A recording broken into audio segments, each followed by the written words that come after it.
for now, if you would. Thank you.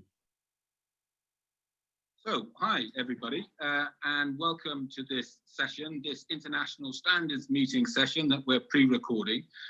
This session is going to focus on looking at the future of personal training, some of the trends that are out there, and perhaps how some of those trends have been impacted by the current crisis, by COVID-19. To present to us today, we're very excited and honoured to have Bryan O'Rourke, who is a bit of an industry guru, sits on the Fitness Industry Technology Council, and I'm very interested in that aspect, that sort of technology, digital aspect of what Bryan's going to talk about. But I want to really leave Bryan to take us through this presentation, to give us some thoughts on how that personal trainer role, if that's what we're going to call the role, may change and adapt in the near future and the longer term. So without further ado, over to Bryan. Thanks, Julian. It's great to see you, and I'm so honored to be able to share some viewpoints with my European colleagues. In the past, I have spoken in person at the standards meetings in Europe as part of Europe Active and others endeavors in Europe. So, you know, I want to express my gratitude and also my best wishes as many countries in Europe are going through, as you all well know, another lockdown period. This has been challenging times, but I'm hoping we'll get through this sooner than later. So thank you for your introduction, Julian. No problem. We'll touch today, of course, on the future of personal training, and we could take several days and write probably a few books on this. So I know we only have about 20 minutes to seed the basis for a conversation when this concludes. So I hope it's helpful in that regard, given the audience, and kind of puts forth some seeds in people's minds to think about what is actually happening. As you all well know, better than I, a lot of people who are personal trainers in the space in Europe have suffered greatly because of clubs and their suspension of operations and the other effects that are going on as a result of the COVID matter at hand. There, according to 2018 study by Europe Active, there are well over 70,000 personal trainers in 15 European countries. And so we have a pretty large contingent of professionals providing fitness services as personal trainers, and they've suffered a great deal. But as many others have said over the past months, the COVID situation that we're going through now really only accelerated trends that were already underway in our sector. And those include many variables, one being the adoption of technologies. Others, as I'll talk upon and speak about, which all the colleagues in the room watching this are well aware of, is underlying trends of demographic, chronic illness, and the relevance of exercise as it pertains to managing those diseases and preventing them. These things are only being accelerated as a result. And here's a great example. Now, this is a Morgan Stanley report. I tried to find something that was just European centric, but I wasn't able to at this point. But the same trends are happening in Europe, Asia, and elsewhere. The platform Instagram is now the #1 gym in the world. The point being that trainers now have new ecosystems to distribute their fitness services at very little cost. Recently, Facebook enabled, for example, the monetization of classes on their platform for literally no cost. And so this is just one example of how fitness services now represent, new distribution channels that were already there, but, again, accelerated in their adoption and people's use of it. You know, the recent research report that Deloitte published in collaboration with Europe Active, that I'm sure you all are aware of, you know, was issued in September of this year, set forth this overview of the ecosystem of fitness. And as you can see, you know, there are all these distribution points where personal trainers can offer services, be it outdoor, which is on the far lower left, moving over to indoor, which includes largely club operators from, you know, budget all the way through boutique, corporate, etc., medical studio. And then we shift to the other components, which are, you know, digital, including hotel is another thing before we get into digital, by the way, another channel, and then suppliers. And we can see the various components of those digital distribution channels. And so this is opportunity, really, but we have to rethink how we do things. And many brands were already underway in thinking about how those personal training services could be deployed, you know, effectively, given their specific business model. And I could cite many examples of this in the recent past. One that I enjoy to refer to with Renee and his team is their basic roadmap for customer experience that they published in one of their reports.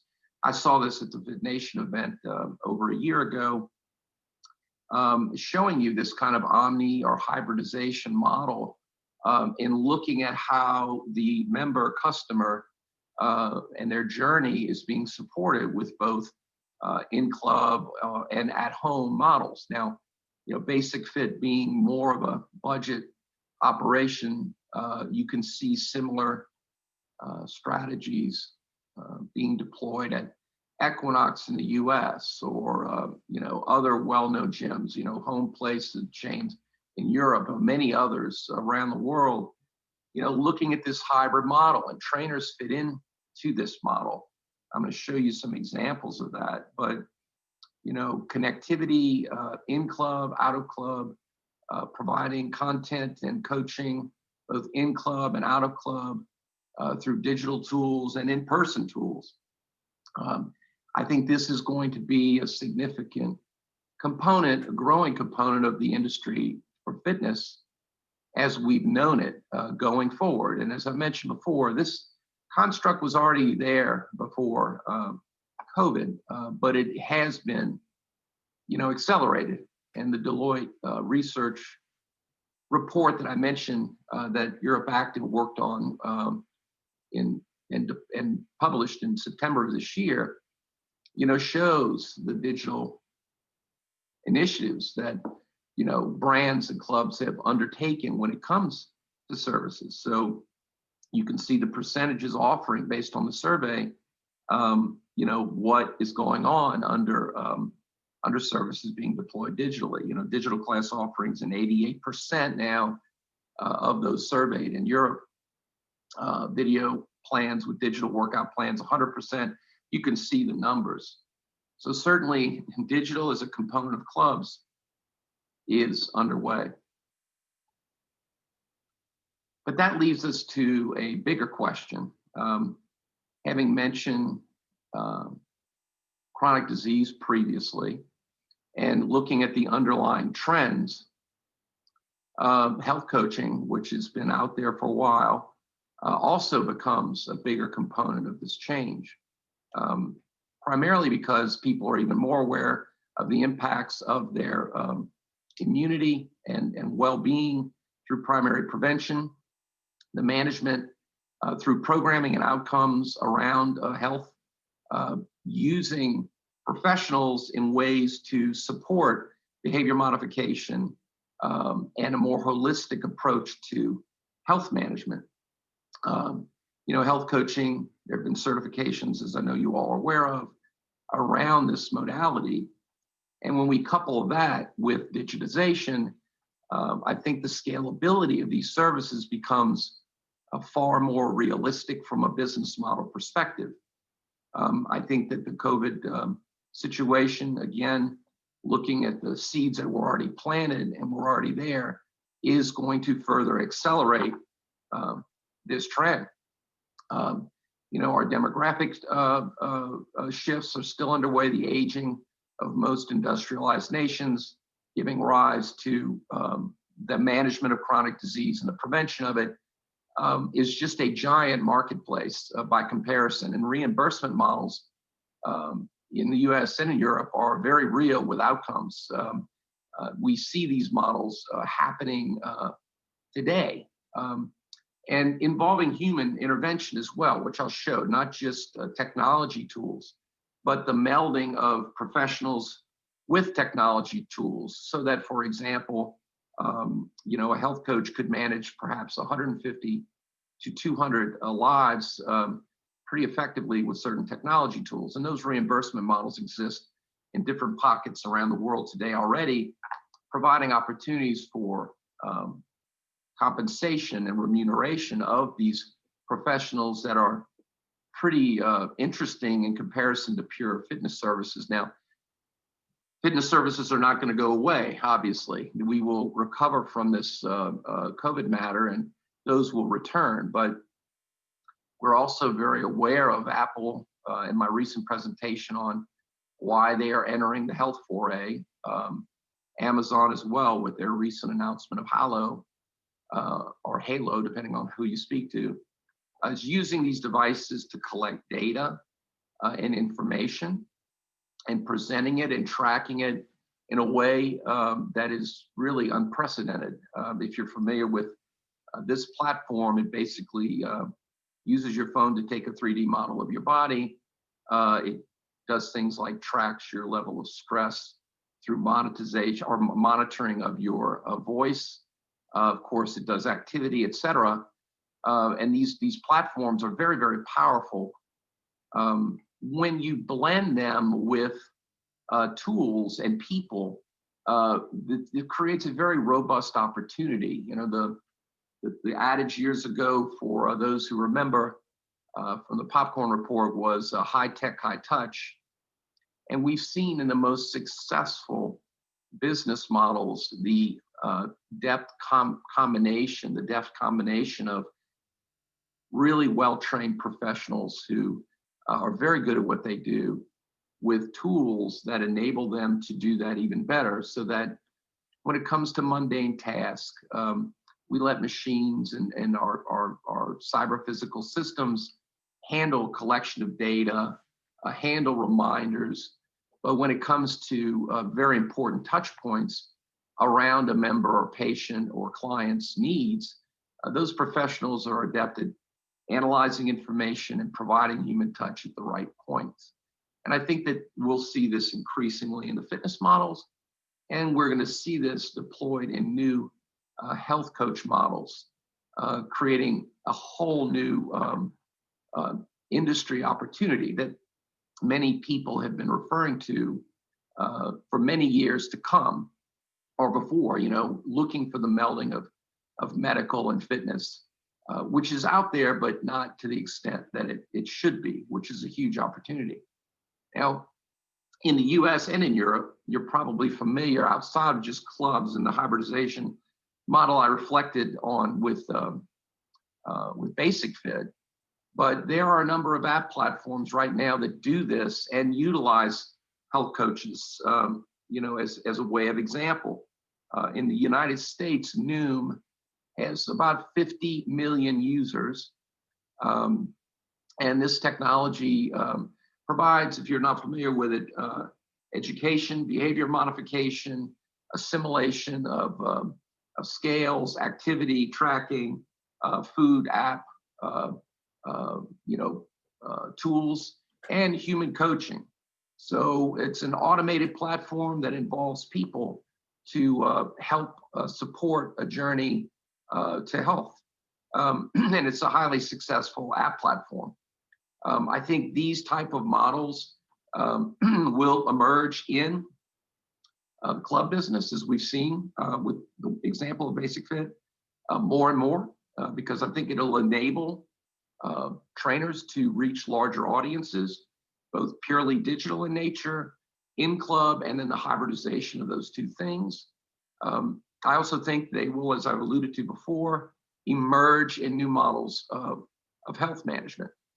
And we've seen several examples of these out in the wild right now, showing these high-tech, high-touch platforms with tools that create a robust path.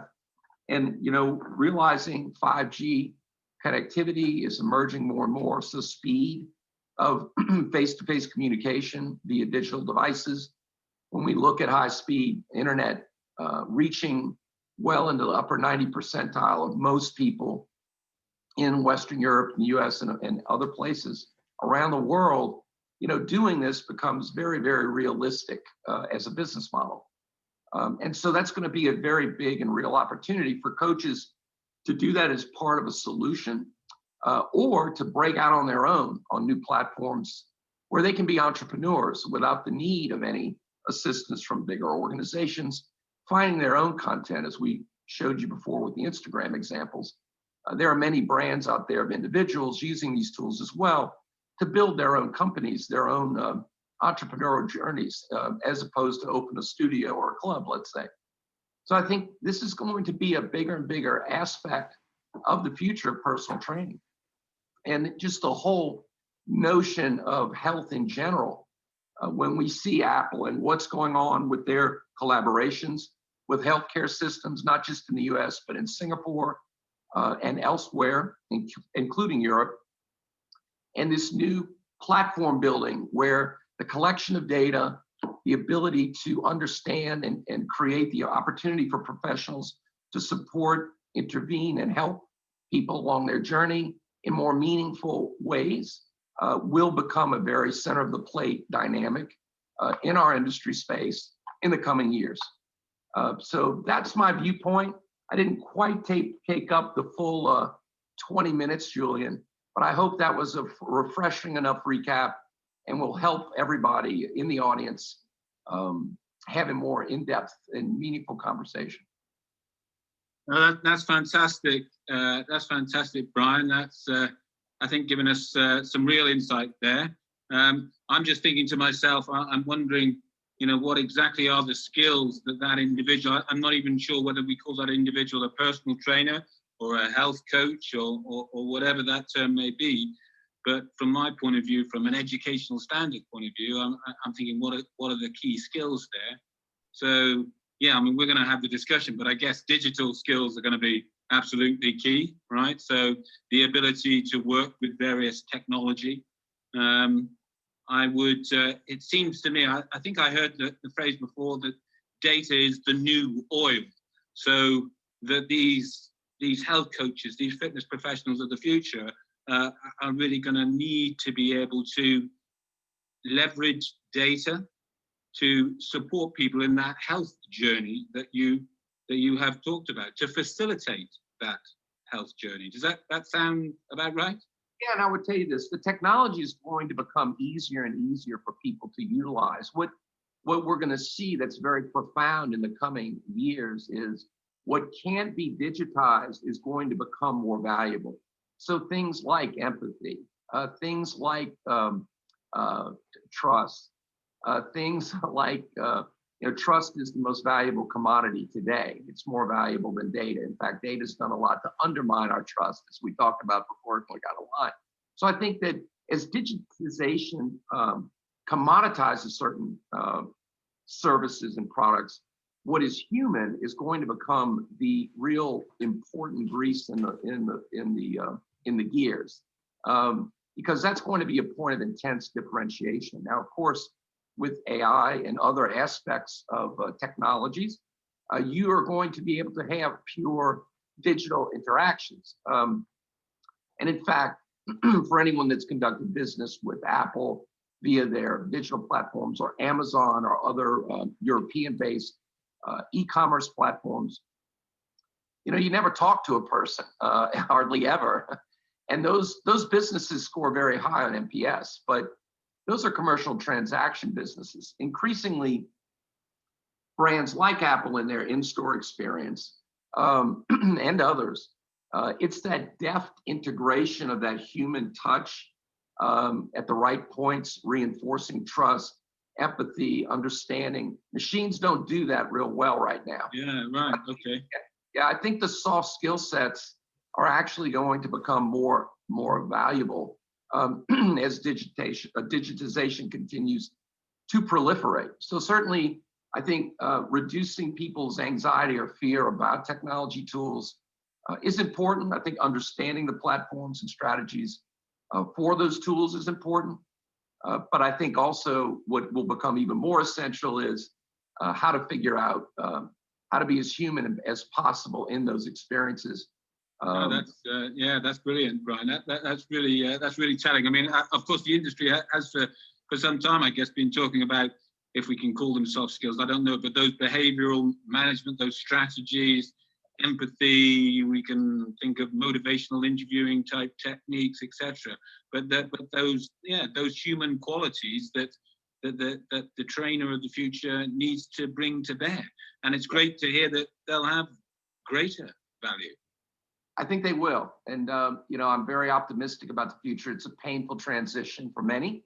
And so I regret that. But as I mentioned during the brief overview, all that this has done is accelerated what was already underway. As painful as it is, we've leaped 5 years ahead in a matter of months. There's good to that and bad to that. But I would say that for those that are open-minded to new opportunity, these are some breadcrumbs that I think provide a roadmap to really stay focused on in the coming months and years. I think that's exactly what you've done, and yes, we'll try and follow those breadcrumbs, Bryan. But I really appreciate your time today. Fantastic insights, and I'm sure that'll generate some fascinating discussions. But thank you again. Thank you all very much. Had a great event. I wish I was there in person. Hopefully next year. Yeah, next year, Bryan. We'll see you there. Take care. Okay. Fine. Yes. Thank you so much to Bryan O'Rourke for recording that for us. We did that a little while ago. Some great insights there. I'd sort of heard him present something similar, so I wanted to get that out to you guys. Hope you enjoyed that. Maybe that's going to stimulate, I hope, some discussion. So who do we have in our discussion? We have Jennifer. Hi, Jennifer from Basic Fit. We have Rocco Venizelos. Hi, Rocco. I think you're on mute. That old Hello, classic. good morning. Hi, Rocco. Hope you're well. Rocco, I wouldn't describe a personal trainer, but not really a personal trainer. I don't know what term you'd apply to yourself, but been in the fitness space for some time, works a lot with elite athletes. Is currently, hence the reason for the screen, taking his chiropractic exam. So thank you for taking the time out to join us today, Rocco. Really appreciate that. Rocco's originally from Greece, but living in the UK. And we have Anna again from Denmark. Anna, as you spoke about, is an entrepreneur in that sort of online space, working with us at EREPS. You can, again, guys, you can post any questions you have as we talk, but let's just start talking. We've got about just less than half an hour, guys, so let's see what we can do.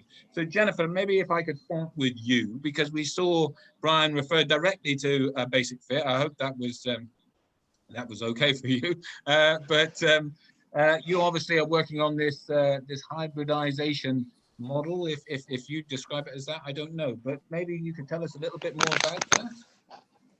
Well, yeah, I mean, I think like fitness is not a goggled thing. It's something that's very peripheral. And what I mean is, like, as a club operator, we obviously have a business interest in getting people to associate their only fitness experience in a club. But in reality, fitness is layered and it's everywhere, right? Like an extra flight of stairs, an extra cup of water in front of you, this all counts. So one of the biggest challenges you have as a club operator is showing value outside the club and being able to engage with your members outside the club. And that has always been important. And you saw in Bryan's presentation, he kept on referring to the fact that this has been coming for a long time, and the COVID situation really just accelerated it. So like Basic Fit has virtual classes that can also be done on demand at home. There is an app. There's audio training workouts. Like there's already really quite a lot of options that allow members to continue their workout experience outside the club. And that has been in process, and because we've worked quite closely together and talked about this content in the past, but that's been going on for the past 3 years for sure for us already. So we've already had a few iterations of this, but it gave us an answer during the lockdown to what value can you offer your members when your clubs are closed. So that really allowed us to load those extra services and the extra channels that we had when members might have not gone there just yet. So I think that's kind of the Basic Fit perspective to it. But now the whole sector's shifted along. Yes, well, but do you see that continuing so that that those services that have been accelerated through the COVID period, that when we come out the other end of this, that that you're facing a different consumer there that is now more attuned to the digital space, to the online space? Will that be a continued feature of what Basic Fit do? Definitely. I mean, we in that infographic that Bryan shared, you see kind of the customer between two worlds. You've got the physical and the digital. So the goal of Basic Fit is to be able to stake a claim in both sides of that. Yeah. And I think that with regards to this, and I want the other panelists to speak as well, but I also agree that there's going to be a bit of a divide with consumers. Like there's a lot of people that will run to digital services, but there'll also be an even greater need for the personal services, because digital services are really easy to access, but they're also really easy to throw away. And it's a relationship with someone, and we know this as personal trainers. It's the relationship that keeps you going and keeps you engaged. And that's going to have even more value when you have such a contrast between the physical and the digital. Excellent. Yeah, thank you. So Rocco, we had a chat the other night, which was a very interesting chat. Yeah. But I guess you'd agree with that, really, that those the human skills are still going to be hugely important, and perhaps more important as we engage with the digital space. And so I'm thinking about that, and I'm thinking about the fact that this greater health focus. So I'm thinking about your view on what does this mean for fitness professionals?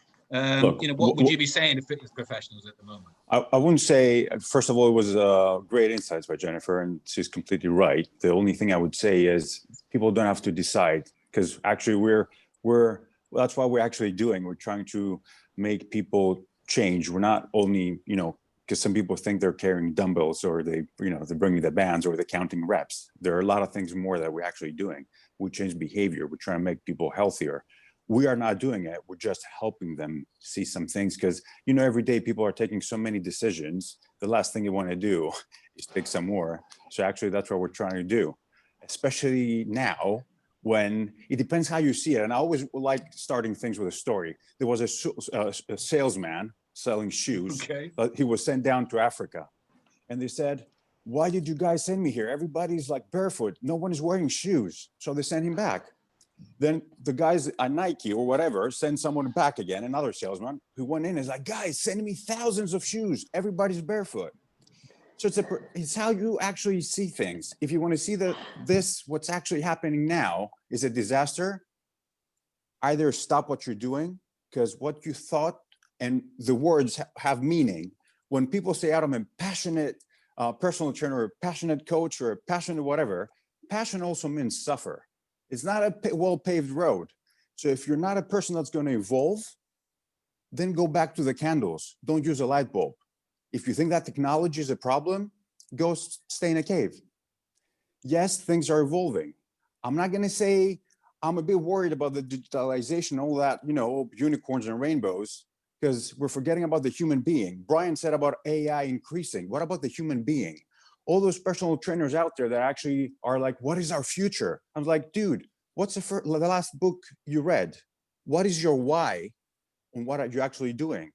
What's the last book on business? Bryan is an amazing guy that you can mentor for business. What is your actual seminar that you went? Are you people that are actually on this standards meeting, they want something more. So we know actually, it's not about deciding if people are going to choose between digital or personal one-on-one. It's about combining both. You cannot take our assessments away. They're not going to be 100% accurate. And you know how I am with assessments. If you're not assessing, you're guessing.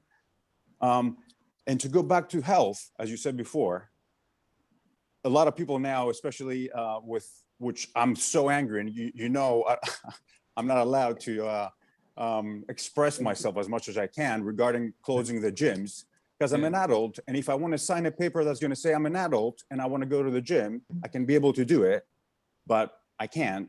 So I need to find a way to actually have my endorphins and all my physiology working to make me happy and keeping fit. And that's what we're trying to do with our clients and all the people out there. But what we need to actually do is to accept this change and that the personal trainer is evolving. And that's an amazing thing. Yes. So if you're not able to evolve and you're stagnant, that's what's going to happen. Okay. No moving forward. Brilliant. Okay, Rocco, that's excellent. I think what you're speaking to there is that investment in your profession as a fitness professional. Then you need to be we want to see that commitment. Yes, there's a commitment to become qualified in the first instance, but that's only the start of that journey, and it's a lifelong learning. Hybrid. Exactly. Yeah. Yeah, it's a lifelong learning process. So you need to be continuing that journey, investing in that journey, reading, getting practical experiences, interacting with the digital if the digital has greater influence. But ultimately, the responsibility lies with that individual to acquire the skills and the knowledge. Anna, turning to you then. So in terms of acquiring that skills and that knowledge, and speaking to the digital thing a little bit, Bryan was talking about high tech and high touch. So that melding of the personal with the digital, all of that great stuff. You're sort of doing that, I guess, aren't you? That's what you do. So can you talk about that a little bit and the skills and then that you would need in that situation? Definitely. Well, I've been doing that since 2013, actually. And the reason I started doing that was because that I really felt I needed more touch points with my clients. I needed to be present more than the setup of personal training allowed me, because there are, as Rocco also said, there are so many decisions to be made. And then that basic fit shows that that's actually what they're doing, that they're getting into different spaces inside a person's everyday life where they get the help that they need when they need it. And that, you could say that it actually gets you to be top of mind of the client, but actually it's not even top of mind, because if you're top of mind, then you're actually using the executive mind and you have to actively to use the decision power. You're getting into the habitual mind where it's just automated. So you are automatically the person or the brand that they reach out for when they need you. And that experience should be smooth. And I think that, for many of those who are out there and pretty overwhelmed with everything they need to learn and all the skills they need to acquire to actually thrive in the digital development right now, I just want to say one thing. Really, it's not that much different from what you're already doing. So just really sit back and breathe and think that we need to keep on going, that it's not digital now with a side of personal. it's still personal with a side of digital. So the digital is just a format. It's like you can write, you can text, you can call, you can be there. The app can be a format, whatever. So it's still around the relationship, as Jennifer said. One of the things that there can be pitfalls I see in the thing that we're getting more and more data we can use with our clients, which definitely help us in many ways. We can fall into what I call a doctor's pitfall.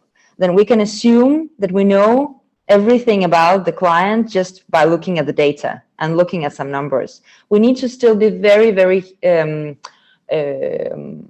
aware that.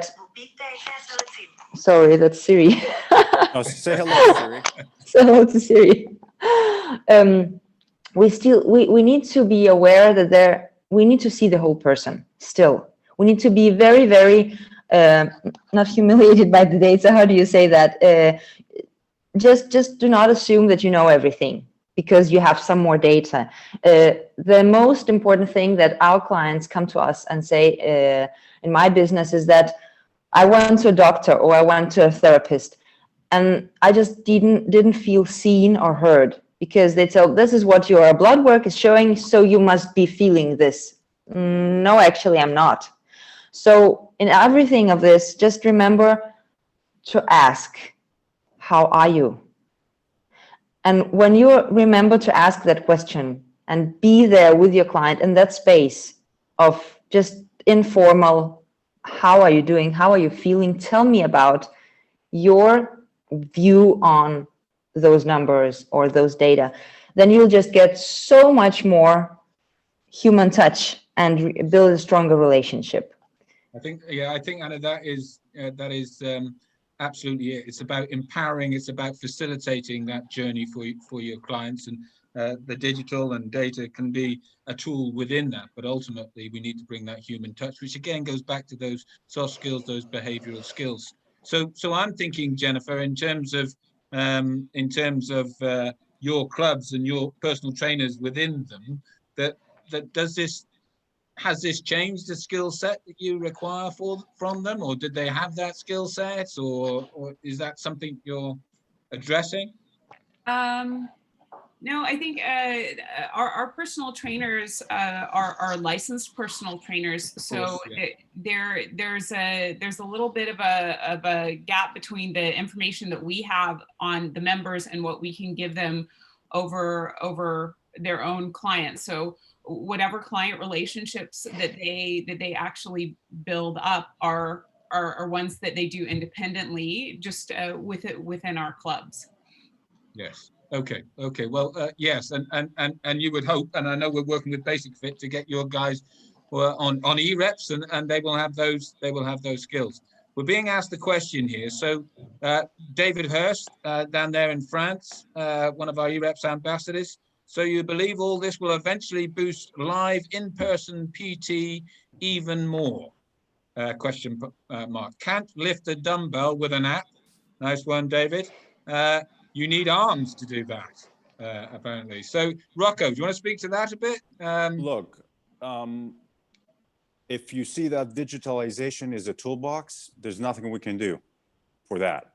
Either you need to be changing the way you see things, or it's like black or white. Sometimes you need to be in the gray area, or there are other palettes, or so many colors in that palette. So no, you can be the person that can make that person to lift that dumbbell. Fortunately or unfortunately, that's how things are at the moment. So if you want to be if someone wants to be so rigid and things, as I said before, that being on like this, what we're doing now, we could it could be one thing that we don't do it at all. And then people are not going to be able to get any information. What we're trying to do is we're actually trying from, as Anna said before, all our interpersonal behavioral skills, they need to come out. Because everybody that's a personal trainer, everybody has a uni, one of the major lectures is about how you build a rapport and how you build that trust. So if people feel not really convenient now, that means that part that they put their when you want to put yourself in a small box, When you go into the box, you need to throw away things so you can fit in there. So that means that you took your personal skills, you took everything out just to fit in that box. So this is not a toolbox. This is just a tool that's going to help us to go through this era. I don't believe that this is going to change personal training, and we're not going to be able to train people or lift a dumbbell, as my friend said, but it's like going to a cafeteria and waiting for a robot to come bring you your cafe. It's not going to happen. When you go out again, someone's going to bring you that. So let's chill a bit and just find a way to create an environment that we're going to help people stay fit, stay sane, which is really important, because imagine going back home with 3 kids, not leaving the house and staying there for days or weeks. You're going to start barking, or God knows, you might start using new languages if you have a cat. I talk to my cat. So if you want me to talk about cat, I can do that. Maybe not right now. Well, I can try. So what I'm trying to say is this is a tool, and what we all trying to do is make our lives and other people's lives better. That's it. Yes. If this is a tool, that's the one we use. But if you only have a hammer, all your problems are nails. No, absolutely. Okay, I get it. And Jennifer, yeah, please. I just wanted to kind of synthesize something just for a little bit of perspective, because we're talking about the future of personal training. Like that's the purpose of the session. But the future of personal training and for the personal trainers and the entrepreneurs on this call, ultimately the fundamentals haven't changed. And I think that's what you hear from Anna, you hear from Rocco. And like ultimately, before you go running at any digital tool or expanding your service, like with any pivot, you need to recenter. So you need to reflect on your personal mission, your business's vision, and see, okay, get really clear on the service that you want to provide, and then look at how you're going to provide it. Great point, Jennifer. Amazing the how may be another digital channel, or it may not be, but that's completely up to you, because once you stand behind the service that you're offering, then it doesn't matter what channel you use. The channels become tools for your business. And I think that most of my career I've spent in personal training, but the past 2.5 years I've spent in member retention. And I think that you also don't want to forget your whole customer experience. And you need to be able to answer 3 questions at all times. And if these are blind spots for you, reflect on these, write them down. Like, why are people signing up for your service? You need to understand from your clients, have that insight, have that feedback, understand why they're signing up, understand why you're able to keep them engaged with your service, and then also understand why they're leaving. If you know those 3 things, you can map the rest of your customer experience and decide which channels that you want to use, be they digital or like completely analog. It's all fine, but you'll be able to feel comfortable and stand behind those decisions. Yeah, that's fantastic stuff, Jenna. And actually, that's I'll bring you in just a second, Anna. That's mirroring what we're getting on our questions board. So conversely, what do you think of a future digital detoxification and the importance for some people of going back to basics? And we just said it, right? I strongly agree with Rocco, Anna. Everyone's journey is a personal choice, whether they want to stay connected via app or see the PT in person. The most important is, as Jennifer is saying, the relationship. That's what's proven to me over time as a way to our success. Anna, do you want to chip in at this point? Yes, I think that there are many personal trainers out there right now who are actually having a really great headache on thinking, how am I gonna do what I'm used to do like this and put it into digital? And I just want to say that there is no one-to-one translation to that, because digital can something else. So it's about really, and Jennifer is totally spot on this, just mapping the customer journey. What are they doing? What are the decisions they make in their everyday life? When do they meet barriers? When do they need help? And then you kind of, and where are they? Which platform are they on? And which platform do they hate being on? Maybe they hate being on Facebook or Instagram. Then don't use that, even though that's the #1 channel right now. Really just find out what is in the best interest of your client, And then you can kind of tailor the interventions and know that when we do have normal personal training, we meet people, we kind of stack things like this. So we do this with them and we do this 3 times a week maybe, or something like that. But now we have an opportunity to kind of layer that. We can fit into different rooms of opportunity, so we can just put that in little pieces. So this piece fits in here and this piece fits in here. So you kind of spread them out, and then you get more touch points with them. So don't think, how am I, do I need to do live Zoom training sessions and look, what is this arm doing? How do I correct that? Maybe that's not the case. Maybe you just need to actually do some bits and pieces. I've been doing stuff with, I deconstructed every exercise that I know. So, okay, I have to teach the client that, but I cannot touch them. Then I need to actually speak metaphorically, like crack walnuts with your buttocks, or push the floor away from you, or something like that. And then I know, it craves a lot from people to process. So I just need to kind of do the intervention very small. But then I can give them frequency, and that's something else that gives more value than when you see them one-to-one. So there are so many ways to do that, and just find the sweet spot between what does your client really need, what will bring them value in every day, like from when they get up in the morning till they get to bed in the night, and how you feel comfortable delivering that. Okay. No, that is excellent. And one of the things that, in our series over the summer, when I was talking to EREPS ambassadors, a lot of PTs and, people who've been successful online, one of the things that really struck home to me was that it wasn't just about online, wasn't about trying to replicate the live experience. It was actually the people that were being successful with it were using it as that instrument of providing those touch points, so that they could, in effect, support, empower, facilitate, etc. They could mentor in a way.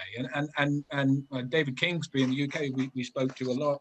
He was saying, well, he never does a live session with any of his online clients. It's about providing them with that support. And Rocco, I know we had a conversation about, the importance of mentoring and supporting, etc. So I guess that's.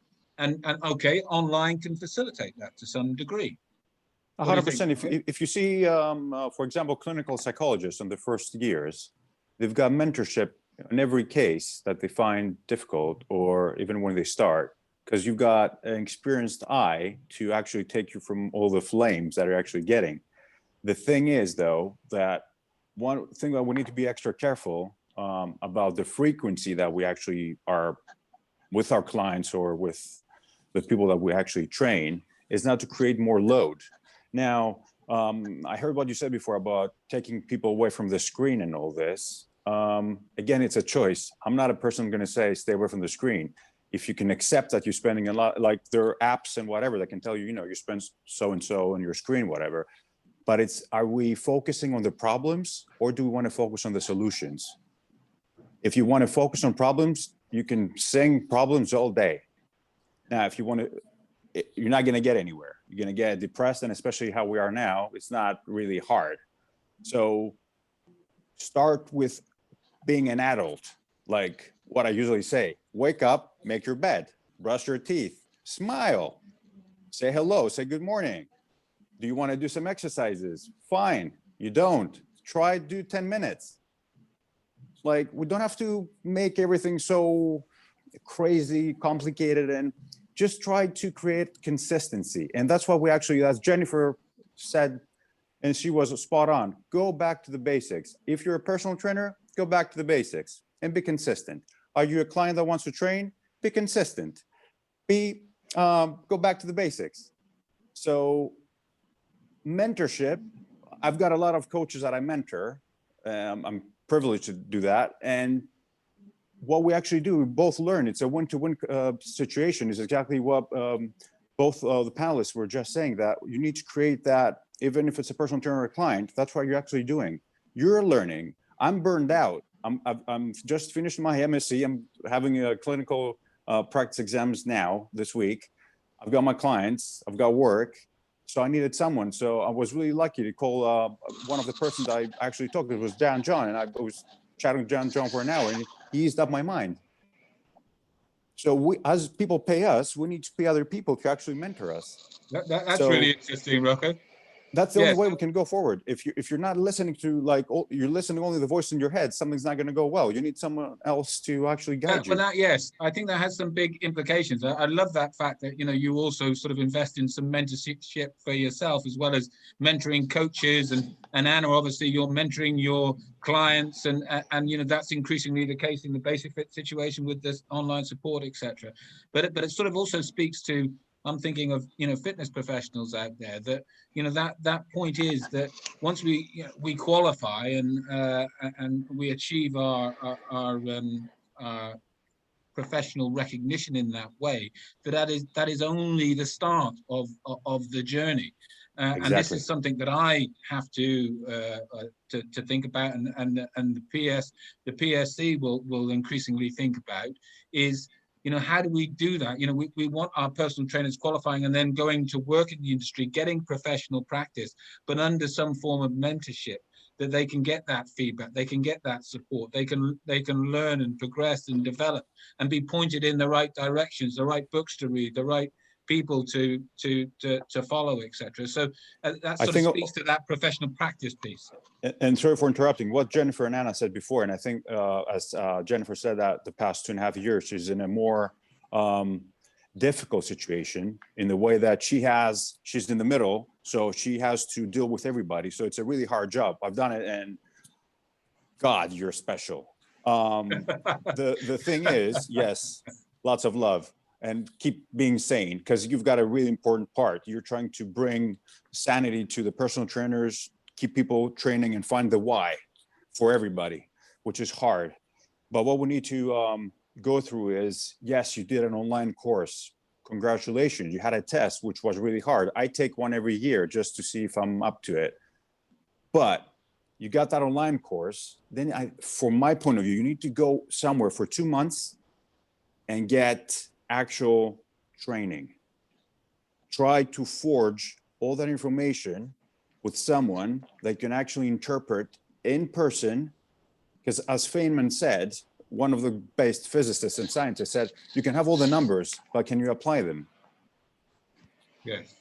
Yes, absolutely. No, I get that, and that's a point I think for us to certainly think about within the PSC and within Europe Active. And my good friend George Ziros in Greece. Hi, yeah. George. And of course, George. Rocco. Legend. Yes, George is a legend. It's not about physical versus digital. It's about how we use digital to develop our job. It's a tool, and I think we're all coming to that conclusion. George and did an amazing product. He had an amazing product come out right now, and he's so innovative. He's always been. I know him for 20 years, and he's always been a part of our industry all over worldwide in actually creating more tools for us and personal trainers and fitness coaches to do our job better. Great. Yeah, thanks for that, Rocco. Okay, guys. Well, look, it's a pretty brief discussion, and I sort of fancy we could go on talking about lots of stuff. But we're sort of coming to the end, and we're coming to we've gone a little bit into lunch, but not a great deal. So actually, just a concluding remark, just a sentence maybe, or whatever. Jennifer, maybe you kick it off. Yeah, the concluding remark is actually a bridge to possibly something else in the future. I think it would be really helpful if we offered personal trainers a workshop on customer journey mapping, because I think that would practically bring this all together. Like I saw when Anna was really describing what she does with clients, I can see what you're doing in your mind with that map. And that's the map we need to help personal trainers build, and then they can decide which channels are best for them. So in terms of taking this to the next level, I really think we need to say to be continued on this panel and see what else we can do to offer them practical solutions. Yeah, to be continued for sure, Jennifer. Yes. Anna, maybe bring you in. Excellent idea, Jennifer. I have one conclusive remark, and I was just thinking that when you're planning stuff to do with your clients, or planning how you're going to go digital, then there is one thing that's called intentions, and there is a perception. So sometimes we do have some intentions in how that we work best for our clients, but their experience and their perception of that is not the same. So we really do need to bring our clients, our customers into this co-creation process with us, because that will spare us for so much time and energy and things that actually don't work in real life if we just kind of bring them in there with us. And because this is unmapped territory for both us and for them. So we can actually use the client's knowledge about their life to create this journey together. Yeah, fantastic. I couldn't agree more. And I know, I've worked in therapy for a lot of years and, looked at motivational interviewing a lot, and that empowering of the client, allowing them to be involved in the goal setting process and not just prescribing, directing, etc. That's where we need to go for sure. Rocco?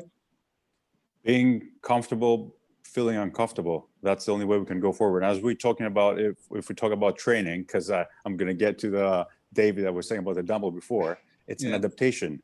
So we're adapting to something better. We're being supple. We're not staying where we are, and we're moving forward to a better future for everybody.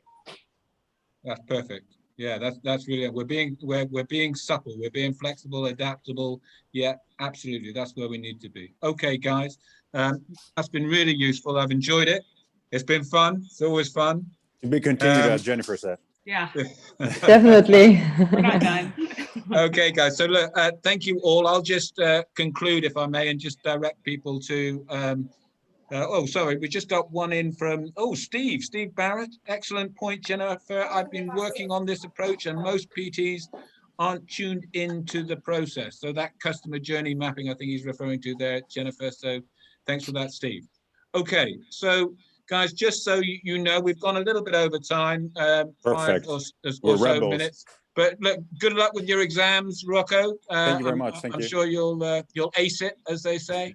Thank you, Jennifer, and thank you, Anna. For all of the people listening, we're now going to have lunch, and lunch is until 1 o'clock. So you've got just under an hour, and then we'll be back with more goodies. Cliff Collins is going to tell us all about SEND standards, and we've got we've got Alfonso from Think Active, the research center, and our executive director Andreas talking about the Active Leaders program. So join us again at 1 o'clock if you would. Thank you.